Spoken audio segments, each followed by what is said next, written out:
Hello students, welcome to our new lecture of Foreign Trade of India, class BCom 4th semester।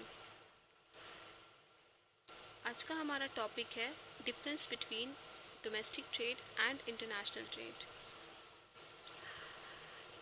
अपनी पिछली दो classes में हम लोगों ने ट्रेड की मीनिंग, उसके टाइप्स और ट्रेड की इम्पोर्टेंस क्या होती है इसके बारे में डिस्कस कर लिया था।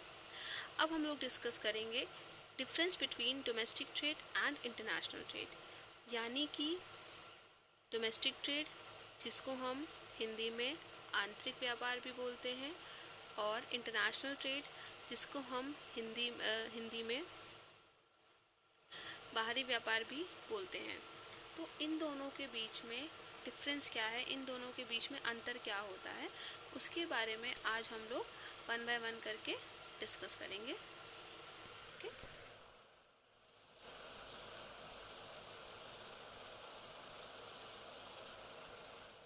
तो स्टूडेंट्स, डिफरेंस जानने से पहले हम लोग एक बार अपनी जो मीनिंग है इंटरनेशनल ट्रेड की और डोमेस्टिक ट्रेड की उसको एक बार रिवाइज़ कर लेते हैं। वैसे हम लोगों ने इसको लास्ट लेक्चर में पढ़ा था, बट उसके बाद भी हम लोग एक बार इसको रिवाइज़ कर लेंगे जिससे कि आगे डिफरेंस समझने में हमें आसानी होगी। देखिए, इंटरनेशनल ट्रेड क्या होता है। इंटरनेशनल ट्रेड का मतलब होता है जब भी हम अपनी कंट्री से बाहर जा कर के ट्रेड करते हैं, अपनी कंट्री के बाहर के लोगों के साथ ट्रेड करते हैं, तो वो हमारा क्या कहलाता है, इंटरनेशनल ट्रेड कहलाता है।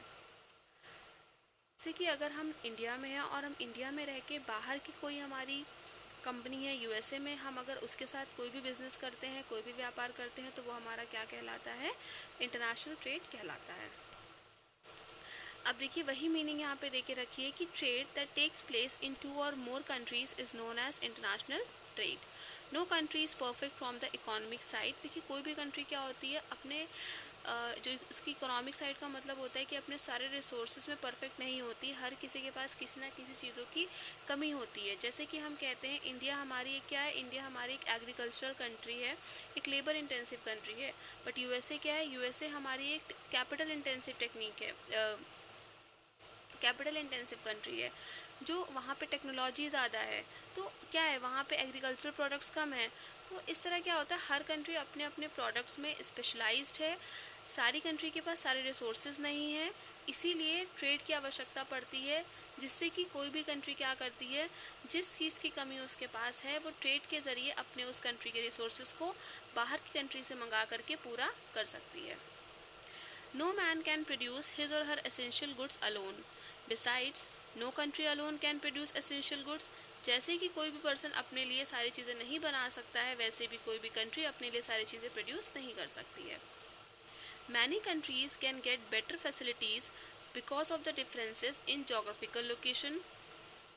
बहुत सारी ऐसी कंट्रीज़ हैं जिनको बहुत सारी अच्छी फैसिलिटीज़ मिल जाती हैं, जिसका रीज़न क्या है, बहुत सारे उनकी लोकेशन अच्छी होती है, वेदर, रेनी, नेचुरल रिसोर्सेज।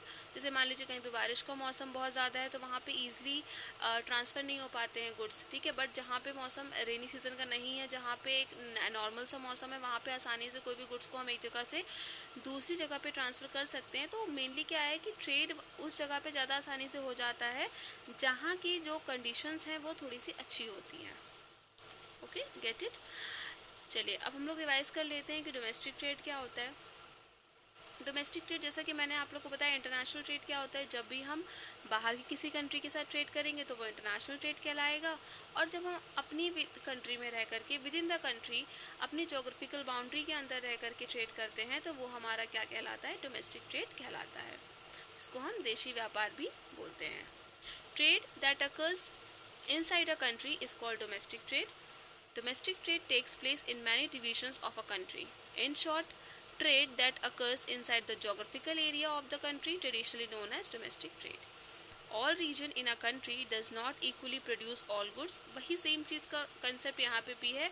जैसे कोई भी कंट्री कोई भी प्रोडक्ट, सारे प्रोडक्ट्स अपने अकॉर्डिंग नहीं बना सकती है, खुद नहीं बना सकती, वैसे ही किसी भी कंट्री में जितने रीजन्स होते हैं, जितने स्टेट्स होते हैं, डिस्ट्रिक्ट्स होते हैं, वो सारे प्रोडक्ट्स अपने अकॉर्डिंग नहीं बना सकते हैं, क्योंकि कहीं पे कोई चीज़ ज़्यादा होती है, कहीं पे कोई चीज़ कम होती है, ठीक है। But all people in all regions have equal right to use their essential goods.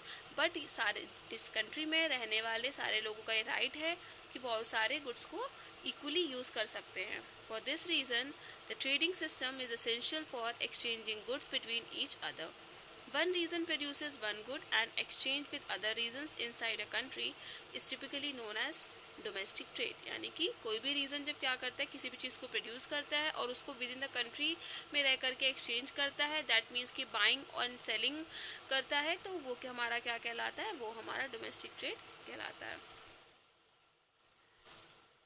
Now अब हम लोग डिस्कस करते हैं, हमने देख लिया कि इंटरनेशनल ट्रेड क्या होता है, डोमेस्टिक ट्रेड क्या होता है। अब किसी बच्चे को अगर इन दोनों डेफिनेशन में कन्फ्यूजन होगी तो वो आई होप कि आपकी कन्फ्यूजन क्लियर हो गई होगी। अब हम देखेंगे इन दोनों के बीच में अंतर क्या होता है, इन दोनों के बीच में डिफरेंस क्या होता है। पहला क्या है, field of trade. Field of trade क्या कहता है, domestic trade occurs inside a country. जो हमारा डोमेस्टिक ट्रेड होता है वो किसी भी कंट्री के अंदर रह करके होता है, किसी भी कंट्री के क्या अंदर रह करके होता है, यानी कि कभी भी कोई पर्सन अपनी कंट्री से बाहर जा करके व्यापार को नहीं करेगा। ऑन द कॉन्ट्ररी, यानी कि जस्ट इसके opposite, international trade occurs two or more countries. और इंटरनेशनल ट्रेड जो होता है वो हमारा दो या दो से ज़्यादा कंट्री के बीच में जब कोई भी बिजनेस हम करते हैं, व्यापार करते हैं, तो वो हमारा इंटरनेशनल ट्रेड कहलाता है। The field of international trade is higher than the domestic trade. अब देखिए फील्ड का मतलब क्या होता है, फील्ड का मतलब होता है एक एरिया, ठीक है। अगर मान लीजिए हम अपनी ही कंट्री में रह करके से ट्रेड करते हैं तो वो क्या है, वो हमारे एक कंट्री तक ही सीमित है, एक कंट्री तक ही लिमिटेड है। बट जब हम अपनी कंट्री से बाहर निकल के बाहर की जो कंट्रीज़ हैं उनके साथ ट्रेड करते हैं तो क्या होता है, कहीं ना कहीं एरिया बढ़ जाता है। अब कहीं ना कहीं हमारा जो एरिया होता है गुड्स को परचेज करने का, सेल करने का, वो ब्रॉड हो जाता है। इसीलिए हम क्या कहते हैं कि हमारा इंटरनेशनल ट्रेड जो होता है वो उसका जो एरिया होता है वो ज़्यादा होता है as compare to the domestic trade. Now हमारा सेकेंड पॉइंट है differences in the dynamics of the material. यानी कि दोनों कंट्रीज़ के जो मटेरियल होते हैं, जो रॉ मटेरियल्स वगैरह होते हैं, वो क्या होते हैं, चेंज होते रहते हैं और एक दूसरे से काफ़ी अलग होते हैं। The raw material of production can move freely inside the country in case of domestic trade। अब देखिए क्या होता है कि जब भी हम डोमेस्टिक ट्रेड करते हैं तो किसी भी कंट्री में कोई प्रोडक्शन होता है, किसी भी रॉ मटेरियल की ज़रूरत जब पड़ती है तब आसानी से एक जगह से दूसरी जगह पे उसको पहुंचाया जा सकता है। But in the case of international trade the raw material of production can't move freely between the countries. लेकिन जब हम इंटरनेशनल ट्रेड करते हैं तो उतनी ही आसानी से हम किसी भी गुड्स को नहीं पहुंचा सकते, क्योंकि जब हम इंडिया से बाहर क्या करते हैं, व्यापार करते हैं, तो हमें बहुत सारे रूल्स एंड रेगुलेशंस को फॉलो करना पड़ता है, बहुत सारी फॉर्मेलिटीज़ पूरी करनी पड़ती हैं, डिफरेंट टाइप के हमें टैरिफ रेट्स पे करने पड़ते हैं। तो there are lot of rules and regulations जो हमको पूरे करने पड़ते हैं, जिसकी वजह से ईजिली ट्रांसफरेबल नहीं होते हैं गुड्स एंड सर्विसेज, तो थोड़ा सा प्रॉब्लम आती है। Due to geographical location, language differences, social distance, transportation costs, and overly government rules and regulations can hamper the free movement of the raw material of the production। यानी कि geographical location की वजह से, इसका मतलब है कि यूएसए अलग है, इंडिया अलग कंट्री में है, उनकी ट्रांसपोर्टेशन कॉस्ट अलग है, उन दोनों की भाषा में बहुत अंतर है, डिस्टेंस बहुत ज़्यादा है, रूल्स एंड रेगुलेशंस गवर्नमेंट के डिफरेंट हैं। ये सारी चीज़ें क्या करती हैं, किसी भी गुड्स के फ्री मूवमेंट पे कहीं ना कहीं बाधाएं लेकर के आती हैं, कहीं ना कहीं एक रुकावट लेकर के आती हैं, जिसकी वजह से आसानी से किसी भी गुड्स को हम एक जगह से दूसरी जगह पे ट्रांसफ़र नहीं कर सकते हैं। बट जब भी हमारे डोमेस्टिक ट्रेड की बात होती है तो हम आसानी से एक ही कंट्री में रह करके अपने गुड्स को किसी भी स्टेट में, किसी भी सिटी में, किसी भी रीजन में ट्रांसफ़र कर सकते हैं। सो इन दोनों में डिफरेंस क्या था कि डोमेस्टिक ट्रेड में हम आसानी से गुड्स को ट्रांसफ़र कर सकते हैं, बट इंटरनेशनल ट्रेड में हम ईजिली गुड्स को ट्रांसफ़र नहीं कर सकते हैं। क्यों नहीं कर सकते हैं, क्योंकि दोनों कंट्री का जो डायनेमिक होता है, जो एक स्ट्रक्चर होता है, नेचर होता है, वो अलग अलग होता है। अब हम बात करते हैं हमारे तीसरे पॉइंट की, जो है आपका डिफरेंसेस बिटवीन नेचुरल रिसोर्सेज। यानी कि दोनों ही कंट्री के जो रिसोर्सेज होते हैं वो अलग अलग होते हैं। जैसा कि मैंने आपको स्टार्टिंग में एक बात बताई थी कि इंडिया हमारी एक एग्रीकल्चरल कंट्री है और यूएसए हमारी एक कैसी कंट्री है, एक कैपिटल इंटेंसिव कंट्री है। कैपिटल इंटेंसिव का मतलब होता है कि जहाँ पे टेक्नोलॉजी बहुत हाई है, जहाँ पे वो क्या कर रही है, अपना मोस्ट ऑफ द प्रोडक्शन जो कर रही है वो टेक्नोलॉजी के बेसिस पे कर रही है। बट इंडिया क्या है, इंडिया एक एग्रीकल्चरल कंट्री है, यहाँ पे लेबर ज़्यादा है, यहाँ पे मोस्ट ऑफ द काम टेक्नोलॉजी के थ्रू ना हो करके लेबर के द्वारा किया जाता है, इसीलिए हम इसको लेबर इंटेंसिव कंट्री भी बोलते हैं। तो अब उन दोनों के क्या है, रिसोर्सेज में काफ़ी डिफरेंस होता है। चलिए इसको हम रीड करते हैं। There is no difference in characteristics of natural resources inside a country. जब भी हम एक कंट्री के अंदर रह करके रिसोर्सेज की बात करते हैं तो उनमें कोई भी डिफरेंस नहीं आता है। But different countries have different type of natural resources and there exist huge differences in their characteristics. But जब भी हम दोनों देशों की बात करते हैं, अलग अलग देशों की बात करते हैं, तो चाहे वो इंडिया हो, यूएसए हो, चाइना हो, जापान हो, हर कंट्री अपने अपने काम में स्पेशलाइज्ड है।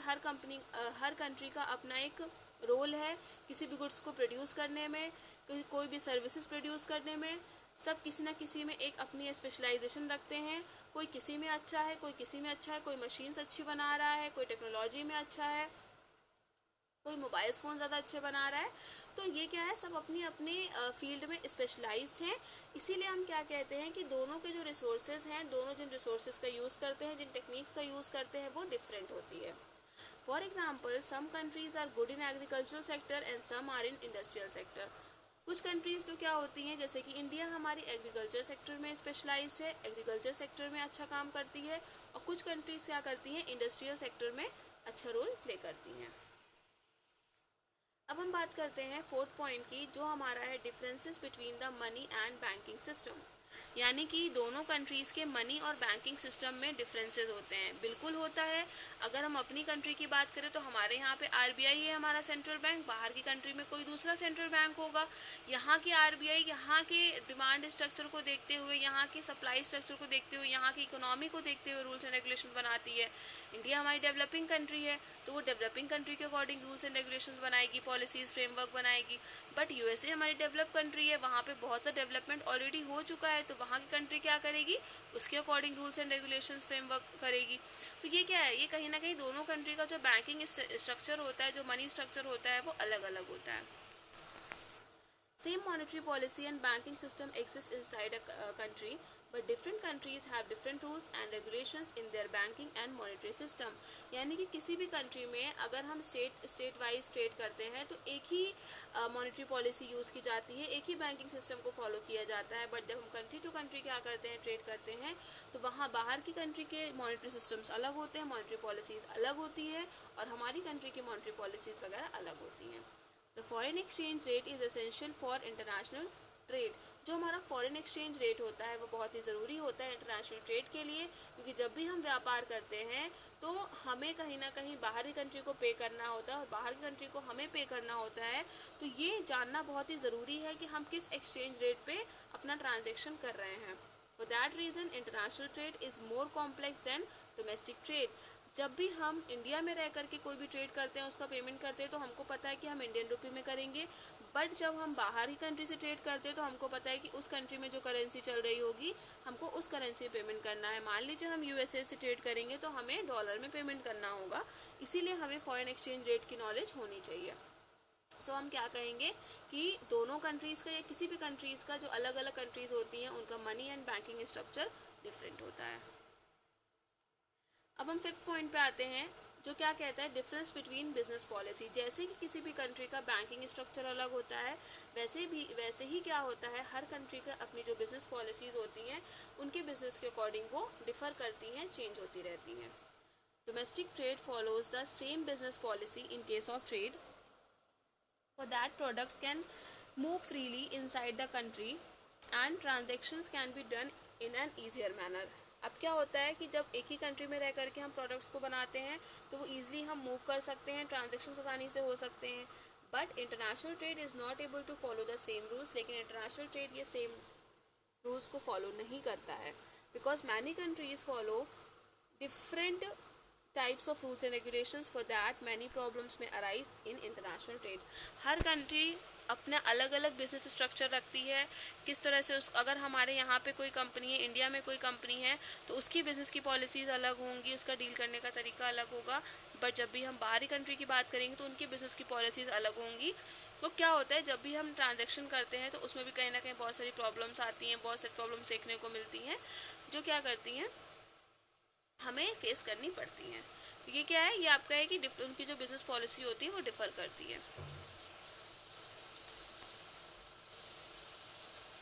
अब हम 6 पॉइंट की बात करते हैं, जो कहता है डिफरेंस बिटवीन मार्केट। दोनों का जो मार्केट होती है वो भी अलग होती है। There are no fundamental differences between people in their taste, choice and preferences in domestic trade.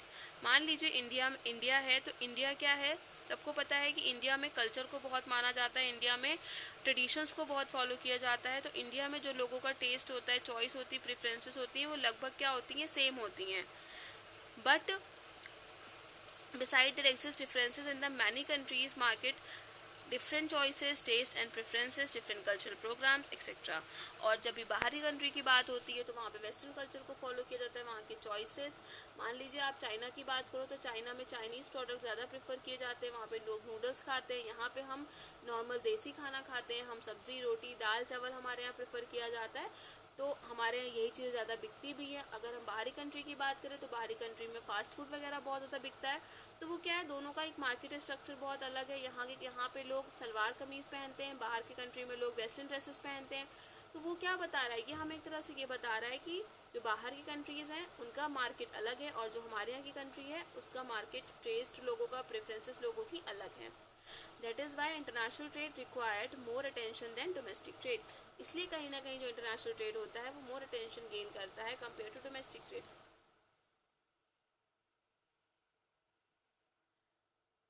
चलिए नेक्स्ट पॉइंट हमारा है डिफरेंसेस बिटवीन फाइनेंस पॉलिसी। ये एक तरह से आपका बैंकिंग वाले के पॉइंट की तरह ही है। जैसे कि मैंने बताया कि डिमांड बैंकिंग स्ट्रक्चर अलग होता है, वैसे ही क्या होता है कि किसी भी कंट्री में टैक्स पॉलिसी क्या है, टैरिफ रेट क्या चल रहे हैं, फिजिकल पॉलिसी क्या चल रही है, ये भी डिफर करती है country to country. There exist differences between fiscal policy, tax policy and tariff policy.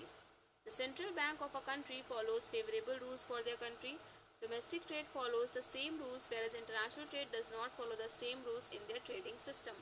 यानी कि जब कोई भी कंट्री अपने यहाँ के ट्रेड पे ध्यान देती है तो वो कहीं ना कहीं सेम स्ट्रक्चर को फॉलो करती है, जो भी रूल्स रेगुलेशन बनाए जाते हैं उनको प्रॉपर तरीके से मानती है। बट जब इंटरनेशनल ट्रेड होता है तो वहाँ पे कहीं ना कहीं सेम रूल्स को फॉलो नहीं किया जाता है, वहाँ पे उस कंट्री के अपने रूल्स रेगुलेशंस आ जाते हैं, चाहे वो टैक्स से रिलेटेड हो। जैसे कि हम कहते हैं कि हमारे यहाँ पे इंपोर्ट टैरिफ अलग होगा, एक्सपोर्ट टैरिफ अलग होगा, बाहरी कंट्री में जो इंपोर्ट और एक्सपोर्ट टैरिफ है वो अलग होगा। यहाँ पे इनकम टैक्स अलग चीज़ों के अकॉर्डिंग चार्ज किया जाता है, वहाँ पे इनकम टैक्स अपने अकॉर्डिंग चार्ज किया जाता होगा। ठीक है, तो ये क्या है कि दोनों कंट्री का एक फाइनेंस स्ट्रक्चर है जो क्या होता है, अलग होता है दूसरे से। अब है 8th पॉइंट हमारा डिफरेंस बिटवीन प्रोडक्शन सिस्टम। ठीक है, दोनों कंट्री का प्रोडक्शन सिस्टम भी अलग होता है। Different countries have different production economic system. There exist different rules and regulations in the production system, labour law, factory act in different countries. यानी कि हम देखते हैं हमारे यहाँ पे बहुत सारे लेबर से रिलेटेड एक्ट बनाए गए हैं, लॉ बनाए गए हैं, फैक्ट्रीज़ के लिए एक्ट बनाए गए हैं, प्रोडक्शन सिस्टम कैसा होना चाहिए, इन सब के लिए क्या है, डिफरेंट प्रोडक्शन सिस्टम का मतलब होता है कि जब भी कोई कंट्री क्या करती है, मैन्युफैक्चरिंग का काम करती है, तो उस टाइम पे क्या होता है, फैक्ट्रीज़ में लेबर्स होते हैं, तो लेबर्स के रिगार्डिंग रूल्स फ्रेमवर्क किए जाते हैं और फैक्ट्री के लिए रूल्स बनाए जाते हैं। तो हमारे यहाँ पे कैसे लोग हैं, हमारे यहाँ पे लोगों का काम करने का तरीका कैसा है, वो कितने घंटे काम कर सकते हैं, उनका पे स्ट्रक्चर कैसा होना चाहिए, हम कितना पे करेंगे, हमारे यहाँ की करेंसी कैसी है, उस पर डिपेंड करता है। तो ये क्या है, ये बताता है कि किसी भी कंट्री में जो प्रोडक्शन सिस्टम है वो अलग अलग होता है। That is why international trade is separate from domestic trade. As a result the production cost is different from one country to another country. और यही एक बहुत बड़ा रीज़न है कि दोनों कंट्री की जो लागत होती है किसी भी सामान को बनाने में, जो प्रोडक्शन कॉस्ट होती है वो क्या होती है, अलग अलग आती है। अब 9 पॉइंट है differences between transportation cost. Transportation cost क्या होती है, जब भी एक सामान को दूसरी जगह पे ले जाने में जो खर्च आता है उसको हम क्या बोलते हैं, ट्रांसपोर्टेशन कॉस्ट बोलते हैं। Due to geographical location domestic trade does not bother about transportation cost. Obvious सी बात है कि अगर हम एक ही कंट्री में रह करके ट्रेड करते हैं, गुड्स को एक जगह से दूसरी जगह पे ट्रांसफ़र करते हैं, तो हमारी जो कॉस्ट होती है वो फॉरेन ट्रेड के कंपेयर में कम आती है। रीज़न इज़ दैट कि बाहरी कंट्री में गुड्स भेजना बहुत ज़्यादा एक्सपेंसिव हो जाता है और अपनी कंट्री में रह करके गुड्स को ट्रांसफ़र करना उतना एक्सपेंसिव नहीं होता है। But in an international trade, transportation cost is a big matter and its impact is higher in international trade. और कहीं ना कहीं जो हायर इसलिए हो जाता है बिकॉज ट्रांसफ़र करने में गुड्स को कॉस्ट हमारी ज़्यादा आ जाती है। Balance of transactions. Domestic trade has no problem with the balance of transactions, but in international trade, balanced transaction is very important. In international trade, money, inflation, money reduction and export control system are taken to keep favorably balanced transactions in international business. अब balanced of transactions क्या कहता है कि जो domestic trade हमारा होता है उसको कोई प्रॉब्लम नहीं होती कि अगर उसके यहाँ पे कोई भी ट्रांजेक्शन्स अगर थोड़े बहुत भी अप एंड डाउन होते हैं तो उनको कोई प्रॉब्लम नहीं होती है, क्योंकि वो हमारी ही कंट्री के लिए हैं। जो अच्छा है बुरा है वो हमारी कंट्री के लिए है। बट जब भी क्या होता है इंटरनेशनल ट्रेड होता है, जैसे कि अगर हम बैलेंस ऑफ पेमेंट की बात करें, बैलेंस ऑफ पेमेंट क्या होता है? बैलेंस ऑफ पेमेंट इज इस टाइप ऑफ अकाउंट। जब भी कोई भी कंट्री इंपोर्ट एक्सपोर्ट करती हैं तो वो अपना एक प्रॉपर अकाउंट मेंटेन करती हैं जिसको हम बैलेंस ऑफ पेमेंट बोलते हैं, जिसके अंदर कोई भी कंट्री कितना इंपोर्ट कर रही है, कितना एक्सपोर्ट कर रही है, वो सारी चीज़ें प्रॉपर ट्रांजैक्शंस रिकॉर्ड करती है। तो कोई भी कंट्री ये हमेशा ये एक्सपेक्ट करती है कि उसका जो बैलेंस ऑफ पेमेंट है वो हमेशा क्या हो? फेवरेबल हो, अच्छा हो। और किसी भी कंट्री का बैलेंस ऑफ पेमेंट तब अच्छा होता है जब कोई भी कंट्री सेल ज़्यादा करती है। सेल का मतलब एक्सपोर्ट ज़्यादा करती है, ना कि इम्पोर्ट। तो जब भी आप इंपोर्ट कम करोगे, एक्सपोर्ट ज़्यादा करोगे, तो वो उससे क्या होगा? उससे आपकी कंट्री की जो बैलेंस ऑफ पेमेंट है, जो ट्रांजैक्शंस का बैलेंस है, वो हमेशा स्टेबल रहेगा।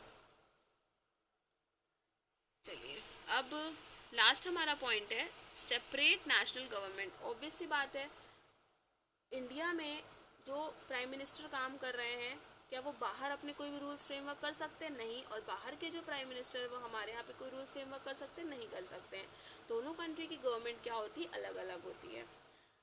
There exists separate national government in both domestic and international trade. Every country has a separate national government. They adopt separate and free rules in their trading system. यानी कि दोनों ही country की government क्या करती है? अपने trade के according अपने यहाँ पे रूल्स को बनाती है। For that, international trade faces more problems than domestic trade. That is why international trade requires separate theories. देखिए हम आगे चल के अपने क्लासेस में डिस्कस करेंगे। हमारे इंटरनेशनल ट्रेड में कई थ्योरीज दी गई हैं, तो वो थ्योरीज़ के अकॉर्डिंग एक चीज़ यहाँ पे ये बताई जा रही है कि आपकी जो थ्योरीज़ होनी चाहिए वो क्या होनी चाहिए? हर कंट्री के अकॉर्डिंग अलग अलग होनी चाहिए, क्योंकि किसी भी कंट्री का प्रोडक्शन सिस्टम कैसा है, वहाँ का मैन्युफैक्चरिंग सिस्टम कैसा है, वहाँ पर चीज़ें किस तरह से सेल की जा रही हैं, परचेज़ की जा रही हैं, सब डिफ़र करती हैं। ठीक है, तो अब यहाँ पे वही चीज़ कही जा रही है कि भाई रूल्स रेगुलेशंस अलग होने की वजह से जो हमारा इंटरनेशनल ट्रेड होता है वो बहुत सारी प्रॉब्लम्स फेस करता है, क्योंकि जब हम अपने ही कंट्री में रह करके ट्रेड करते हैं तो गवर्नमेंट उसको सपोर्ट करती है, बट जब हम बाहरी कंट्री से कहीं ना कहीं ट्रेड को करते हैं तो थोड़ा सा हमें प्रॉब्लम फेस करनी पड़ती है। ओके, चलिए बच्चों, तो ये आपका था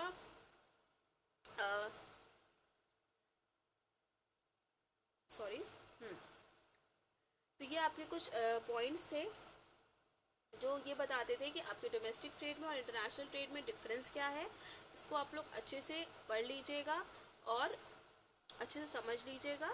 ठीक है बच्चों, बाकी इसके आगे जो भी हमारा टॉपिक है वो हम लोग अपने नेक्स्ट लेक्चर में डिस्कस करेंगे। Okay, thank you.